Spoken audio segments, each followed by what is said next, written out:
Hello, and welcome to Mildly Interesting History. Today, we'll be looking at 3 interesting stories behind famous nursery rhymes. Number 1, Mary did actually have a little lamb. The famous nursery rhyme Mary Had a Little Lamb was first published in 1830, and is based on an actual incident involving Mary Elizabeth Sawyer, a woman born in 1806 on a farm in Sterling, Massachusetts.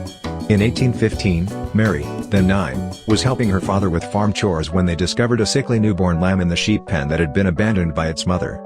Mary was allowed to keep the animal, although her father didn't hold out much hope for its survival.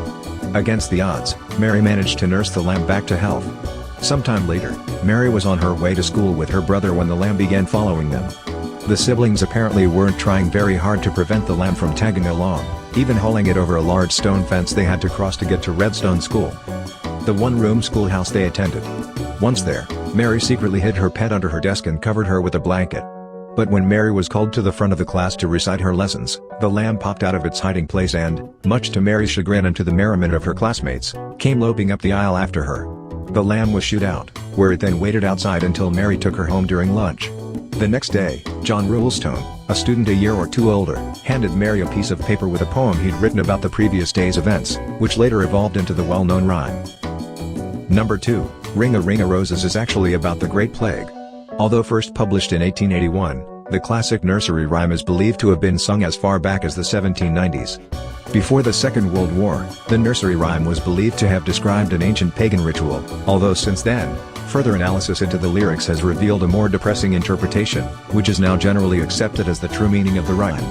This interpretation states that the rhyme described the Great Plague, the last large outbreak of the bubonic plague, which killed 100,000 people in London in only 18 months from 1665 to 1666. Within the rhyme, a pocket full of posies supposedly describes Londoners' attempts to avoid the plague by carrying particularly strong-smelling plants around with them, as they believed at the time that the plague was spread through smell. The a tissue, we all fall down describes the effects of the plague, including sneezing, and of course, death. Interestingly, the American version often replaces the penultimate line with the word ashes, which is believed to describe the mass cremation of the victims of the plague. Number 3, 3 blind mice may refer to Protestant loyalists.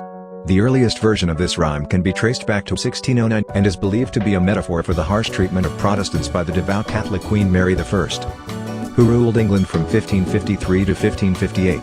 Often referred to as Bloody Mary, she is believed to have burned 300 Protestants at the stake during her short reign, torturing and maiming countless others.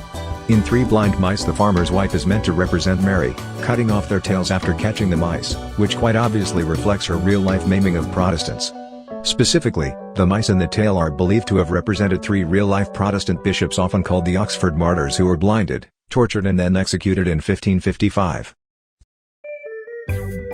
Thank you for watching, and if you enjoyed, make sure to subscribe so that you do not miss my future videos.